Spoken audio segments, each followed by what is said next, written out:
So I'm Amelia Wood. I'm with Element Environmental, so I'm a farm environment consultant, mainly in consenting, but also doing a lot of on-farm farm systems work as well. And then we've got Lynda Clark from Rural Support Trust as well. So we'll swap over halfway.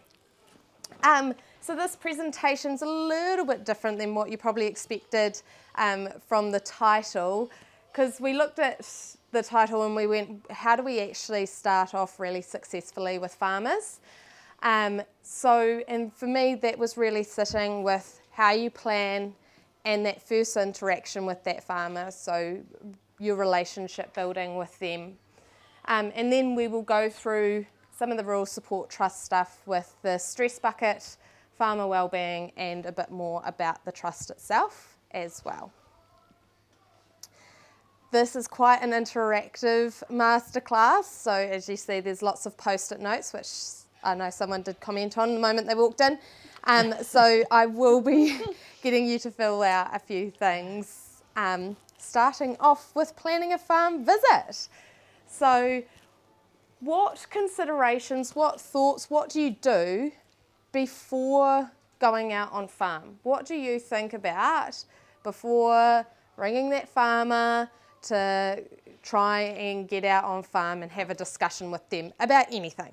Whatever your position is, what do you typically do? We need to know. Write it down on your post-it notes. So we'll get you to write it down on a post-it note. A couple of considerations. We'll give you a couple of minutes. You can discuss in between your tables and things, and then we'll get you to read out a few. How's everyone getting on? You got a... That's our 2 minutes. It's polite, isn't it? Rightio, so we'll go around each table and get a couple of points from each would be great. So do you guys want to go first if you're ready? Yep. Okay, that's all right. Even if you want to, a couple of you pick it one each. Find a time and date that's suitable to the farmer, and keeping in mind the farming calendar. We do avoid lambing. Yeah. Awesome. Well, one of mine is like just be really clear as to what you want to cover off when you do that. Nice. Yeah. Awesome. I do a lot of prior research on the person beforehand, so I want to find out, have you had interaction with council? What was the interaction? Did it go well? Did it not go well? What were you seeking? Who have you talked to? And so that I go into the conversation understanding where they're going to come from first. Awesome. Understand where you're going and what you're looking at, like what the farm it is, what area, what soil, what are you dealing with? And just pre-contact from the farmer. Yeah. What his expectations are. Yeah, that's a really good one. Covered pretty much everything. What about you guys? Have you guys got anything different down the back? Yeah. Yeah. Checking if anyone in the organisation is Yeah. Yeah. treating the husband and wife as both decision makers, so going into the end. Nice. Love that. The wife, the partner, Yeah. Yeah. Very, very key. What about you guys? Have you got anything else to add? Well, I have a few things here. Biosecurity. Also, just what support they need. Like, do we bring more than one person for that? So we're just reducing the number of visits there, so we're planning ahead. It's good to know another thing, like what existing reasons consent for someone, so you know what's happening there. Yeah. Cool. So you guys have covered a lot of things. So some of the key things that I really think about, and it's comes fairly natural to me, but I've actually, Beef and Lamb and Dairy NZ have set them up, is like you said, the farming calendar. So don't turn up at those high stress points. You probably aren't going to have a very good interaction if you turn up while they're trying to carve or lamb or harvest and that sort of thing. But also daily or weekly, when are their staff? When are they highly likely to be more staffed? So a lot of times they won't have staff either on a Monday or a Friday if they've got a 3-day off roster. You want to make sure, especially for dairy farms, that if you're talking to a landowner, do they have a farm manager or 2IC that you want involved in that conversation? So letting them know that, hey, actually, it would be great if some of your management staff could be present for this as well. And resources to take for the farmer. So come with different things for them. Yes. Can I add another one? Yep. Plan it for after they've had food, so that they're not grumpy when you go to see them. Yep. Or turn up with some scones. Yeah, that works a treat Food, sometimes. I've had it before where a farmer didn't have a great interaction with a previous auditor. So I turned up with coffee and scones, and man, was it a great visit. And we had tough conversations, but just by actually showing that I'm empathetic, I'm human, and turning up with some food. Food's always a great way to bribe people, isn't it? But it just broke that ice as well, yeah. Hospitality, Yes, yeah. as opposed to them expecting them to make us the cup of tea all the time. Yeah, You know, I'm going past here, would you like me to get you a coffee? yeah. That kind of thing. The other one I got taught this by from Rob Gerard from the 80s when he was out farm advisoring on Banks Peninsula. He said you can always make an appointment, Jenny, if you get them to choose it. So, and he showed me this That's technique nice. that we learned in sales, where you just ring the farmer and go, look, you need to come and have a chat about what day of the week suits you? Oh, yeah, Monday, Tuesday. Would you like morning or afternoon? Okay, you'd like morning. What is 8 o'clock all right? And Yeah. so then the farmer's chosen the time Yeah, that suits nice. them. Yeah. Yeah. 100%. So they're less likely to change it. And it shows that you're open and welcoming to fit in with their routine. Yeah. And being a bit flexible too, right? Like if, yeah. You know they're grumpy when they say turn up at 7:30. Yeah, that's And one right. of those, right? They Yes. don't want to see you, so they try and make it impossible. You're like, no, I'll be there. That's cool. Yeah. Yeah. Yeah. Right, so the next thing I'm going to get you to do is the next step. So you've gone from the planning to actually driving up the driveway. So again, either by yourselves or in your group, you're approaching the drive of the farm you're about to visit and you're heading up the driveway. What things are you looking for, hearing, seeing, all of that? And what would that tell you as well? So have a think about those sorts of things because driving up a driveway can tell you a lot. And capture it on the flip chart as a group would be ideal. And you can draw there was a great picture created in the last group, so no competition. But yeah, pull your thoughts as a group on the flip chart. Here, everyone's got some good ideas, so we'll go around the tables again. And if you can give us a couple, that would be great. So do you guys want to go first again? No, let them go. No? We'll go with this table first. State of fencing, Yep. what's growing nearby,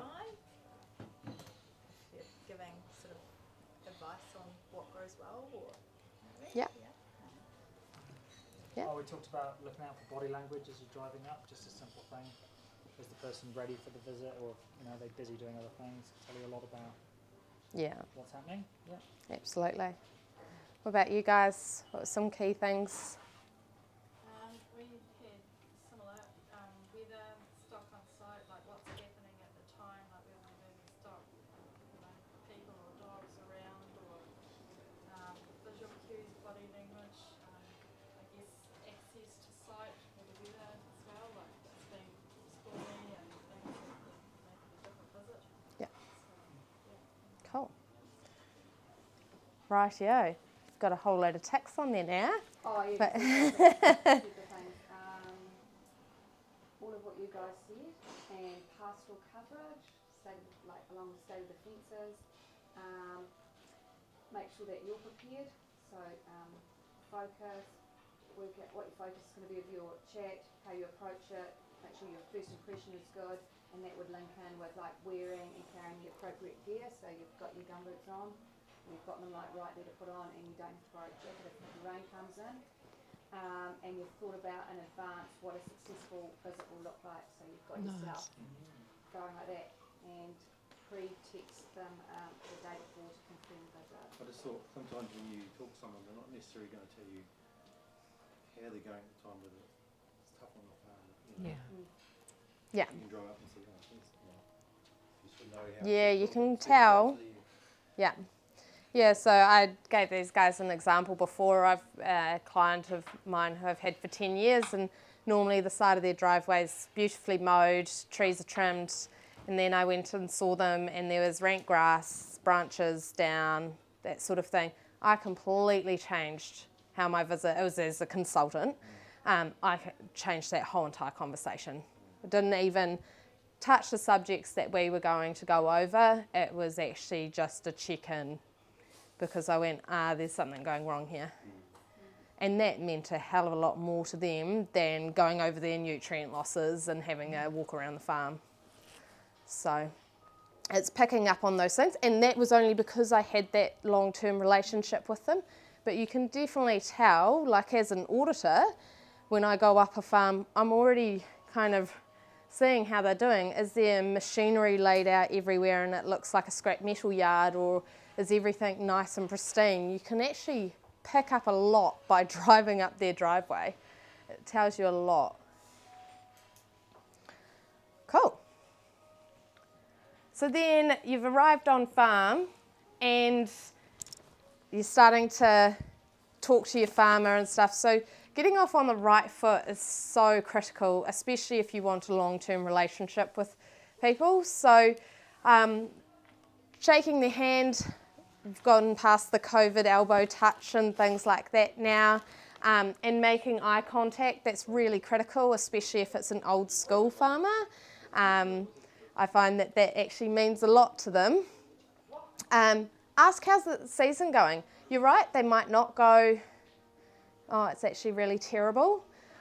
Also, if it's going really, really well, they go, oh yeah, it's good. But it starts to break that ice, right? And you can just delve into that a little bit more, like, oh, the fertiliser prices are looking a bit ridiculous. Did you manage to stock up in time before they went up, or something like that? That's also demonstrating empathy. This is going to be really critical with freshwater farm plans, especially if you're helping people establish actions, is showing empathy when you start to put timelines on stuff. So taking into account their financial situation, age, family, their history, that sort of stuff. Because if they can't afford to do it, or they feel like they're forced to do it, they're probably not going to do it. Or they're not going to do it in a timely manner unless push comes to shove.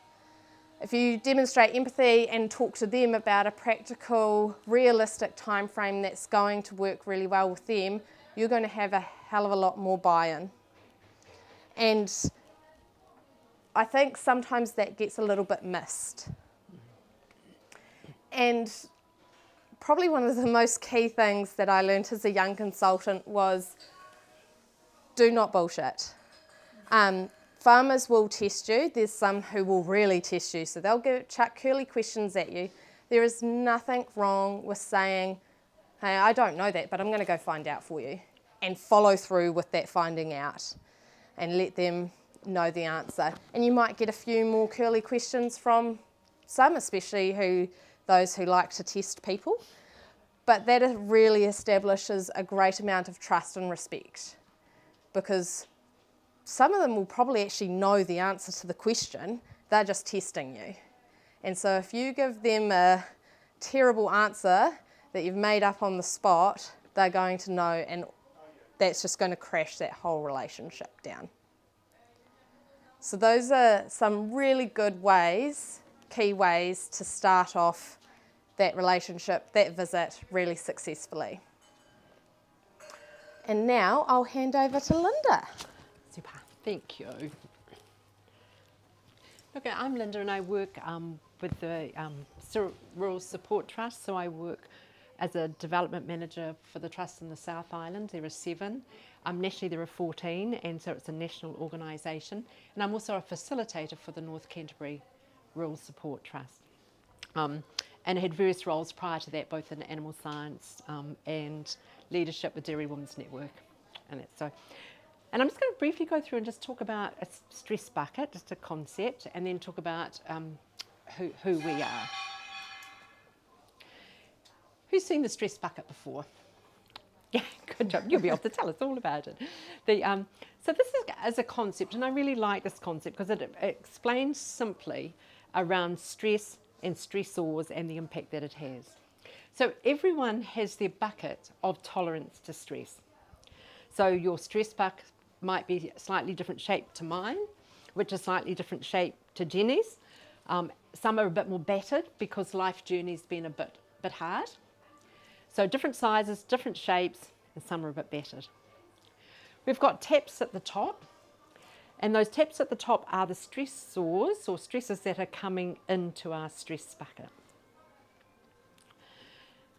As those different stresses, and we'll come back to talk about what those are, but for you in your role, it can be your job, it could be your family, it could be the fact of your physical health, it could be you've got a teenage child that's driving you bananas, or a toddler that's driving you bananas, or parents that you're caring for. So stresses that are part of our life. Some stress, and that's that under the black line, some stress is good because that gets you up in the morning, it gets you out doing your runs, out doing your bike rides, it gets you pumping. So a certain amount of stress is part of our life, and there's good, healthy stress. When the taps keep filling your bucket and you've got the taps at the bottom, your coping skills, when that tap's not open to relieve the pressure, it builds. So the pressure builds, and it can then, if it's continuing to fill, it flows over, doesn't it? And often it can be a very simple query or comment or question that I've made as a partner or in my family or in my role, a simple question which has caused it just to flow over big time. I mean, the saying, the straw that broke the camel's back. It's often not that question, but it was the fact that my stress bucket, my buffer zone, is very small right now because my taps at the bottom aren't on. So the pressure. And when we're in that buffer zone, that's what we see physically, mentally, and around us with regards to the unhealthy stress. Your tight shoulders, people are holding their bodies different, just with regards to what they're experiencing, and that's what we call the unhealthy stress. So our aim is to ensure that we have got the taps open at the bottom, and we haven't got time today to talk about what those coping skills are, but there's lots of resources through Farm Strong. We do a lot of work with that as we work with our clients with regards to supporting people around what is it that you've got in place. Yeah, go Jessica. If you identify someone who you feel is not coping, yeah, and you have a farm visit and you establish that yes, that's actually what's happening, but they haven't said that to you. Correct. What is the correct way of going about helping them if they haven't requested help? Or is there a way to do that? Or like if you can see someone is potentially, they haven't said they're suicidal, but they could be. But they could have you're seeing a lot of indicators for that. How do you, as a council member, how would I go about making sure someone could help them? Absolutely, yeah. How can you link up? And how do you, that's right, and how do you reach out to the Rural Support Trust, or what could that look like? How do you get them help if they haven't asked for help? It's a bit... Absolutely. And with regards to, and I can jump into that, just with regards to what do you do when you are working with a client or with a farmer who's showing some of these. But the fact that we've got the fact of being irritable, being snappy, if we know that that's not a permanent significant change, that could be okay, because then it's around that person, and your role's not to talk to them around what they're, I wouldn't have thought in your interface with them, it's not around, no, that's not why you're visiting. Exactly. And then though, if it's a sustained change, so the fact that you're seeing a significant change in physical appearance, And then like Amelia talked about the fact of what she was seeing just with regards to the fact that there was a change in the physical appearance of the property. If you go on and you know that usually the animals are well fed and they're a reasonable condition score, and you go on and there's skinny animals bellowing out, you know that something's not right. Significant, there's changes in behaviour, with irrational, losing the plot, and we've had those phone calls where you've literally held the phone out here. You know, that's not about you, but the fact that their buffer zone is, there's no buffer there. Their taps aren't working down below to let out the pressure, and it's flowed over. And how those thoughts are expressed. So, and I will, so yeah, I will go to this one, then I'll come back. But the fact of you can then reach out to Rural Support Trust. Not all trusts throughout New Zealand will do cold calling. But what you can do, if there is a farmer that you're working with and there's some real, you have some real concerns, you could ask them, is it okay, look, I've heard of the Rural Support Trust. Is it all right if I just mention to them, for them to give you a call to reach out? It seems that things are quite tough right now. And if your conversation with them did not go that well, Yes. You're not going to mention that, so you could phone us and just say, look, I've got a real concern for a farmer that I've just seen. Some trusts will have their networks out there because they're quite well placed throughout the community, and we kind of know a bit about what's going on. And someone to ask someone. Yes, because of those connections. So the fact of, and then it's the fact of just saying, okay, a farmer can just call in, somebody they know can just pop in, or that sort of thing. Some trusts will cold call, so they will just say, especially around adverse events. So, and we found that, and that's because their buffer zones got really, really, really small, and there's a lot of overflow.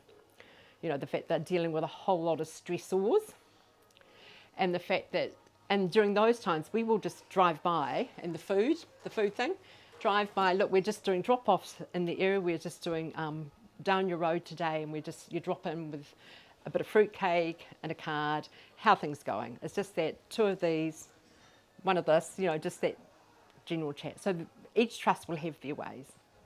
Yeah, so do reach out, and I've got some DLEs on the table and some magnets for you just to put in your offices, or just to have on your thing with regards to a number that's attended, that number's attended to all the time. So even at weekends, some at night time, 9 o'clock at night, some phones switch over. And you've got your 1737, those numbers, the different numbers that are there with regards to calling for help. So who are we? As I said there, we are rural people helping rural people. So, and various trusts have different people trained with a lot of consultants, bankers. I'm a coach, you know, with regards to different capabilities. So team of coordinators and facilitators nationwide. A wide range of expertise and knowledge, and it's one-on-one contact and a place that suits. So sometimes it's phone, but it's working out for that client where it is that we can meet you that's safe for you. It's confidential, it's free, and it's providing that wraparound support and connecting with others. So we see our role is to network. So if I've come or we've been made aware and that somebody needs some help with regards to what's happening on the farm, it's a farm systems input that they need, the fact that we can link them up and we can access some of the farm business advice funds to get some support to perhaps revisit their system and that sort of thing. So it's connecting up with people within the communities, within health. If we're really concerned around the wellness, the mental wellness, we've got great counsellor networks that we can link in people, and we support often that first one-on-one visit for farmers. And then, and some trusts do more, but we link them up to get that support that they require to ensure that they are well. We're linked into the GPs, so sometimes people say, look, I can't get into a GP, I'm worried about Lynda, really worried about her. Okay, so what can we do? We know that we've got good relationships with most general practices, so that they will open a space for us if we say, look, we've got somebody we'd really like for them to be able to visit you. And to say we can help them make that arrangement. Any questions? I was going to say that we used, in my previous role, we used the Rural Support Trust Yes. To facilitate a community meeting when there was an issue going on. Oh, in the community. And so they came to that meeting as a facilitator, because it's like a neutral Yes, yep, that's right. And we come without judgment. So it's the fact of coming without judgment, and the fact of, and the same if it's an employer-employee situation that we end up in, we come without judgment, and we're there to facilitate and to mediate those conversations, absolutely. And also we put on events, fun events, that's the thing, because the 5 ways to wellbeing tell us that, connection for people is so important, and that's less now because you do more via text, via email, the schools are less, the churches have gone. So there's that less human, we are human beings, so we do want to have that social connection, is really important. I've got a couple of minutes. This was, we did some work and we talked about, I'm going backwards here, but we talked about those taps up the top and the fact of those taps are filling up my stress bucket or my tolerance to stress bucket. For the farming community that you work with, what labels would you put on those taps? All the regulations that require different things. Yep, regulatory compliance. Yep. What else? Weather, absolutely, especially with the adverse event stuff that's happening. Finance, absolutely. Yep, finance at the moment we know is causing some challenges. Succession planning is a big one that comes through, and the relationships, absolutely. What a yes. Yeah, that social licence to farm. That social licence to operate, isn't it?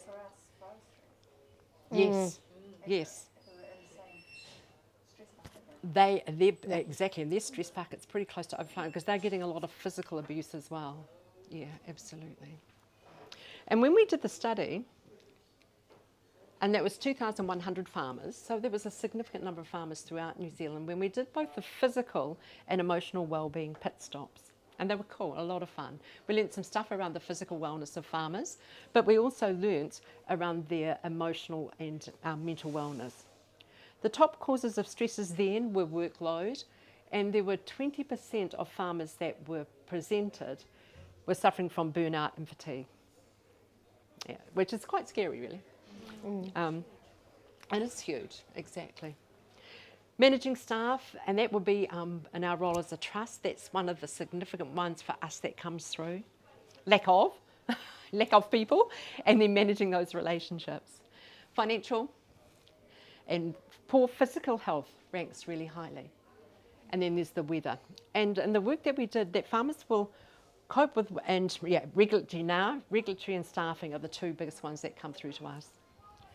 Farmers will cope with 1 or 2 of those individually, but when they layer, that's when we see the fact of that will then shifts through to anxiety, depression, and other mental unwellness.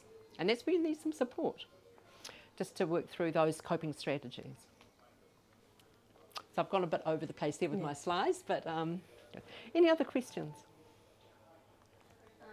Not a question, but there's also like when you're out rurally, the only social place is the pub, and that's like a lot of alcohol. There's a gap with accessibility of other things to do with your time. Yeah, that's right. It's quite boring unless you're really into hunting. It's only like hunting or the pub. So it's that social isolation, And right? this here, and we know there's a lot of evidence around the 5 ways to wellbeing, and that's why there's been some of those initiatives around the rural riders. I don't know whether you've heard of that one. Surfing for farmers. Has been, and some trusts I know in the Lower North Island, they've actually set up a sevens competition. So it gives people a reason to come to connect. Yeah, because as you said, because the pub piece, which is fine because that provides a connection, if it turns into the fact of coping with the fact I'm not dealing with my stress, and it's a hangover the next day, that then becomes a contributing factor to my stress because I'm further behind, I'm feeling like rubbish. Yes, and I'm getting a hard time. That's right. So it's around the fact we want those good coping skills taps turned on. And we do a lot of work in that space. This is an awesome piece, and there's a lot of that on the Farm Strong website. But those principles will keep you, your teams, your communities well. So that's connect, give, take notice, keep learning, and be active. And give doesn't mean it's a financial gift, but it's around your time, your words, your gratitude. And I've seen the time ago by Eliza who's popped in. So look, I've just popped some DLEs on the table there. They're just to take this to your office, share them round. It's who we are, what we do, and here to support people within our rural communities. Thank you. It's been fun to have you as part of the group.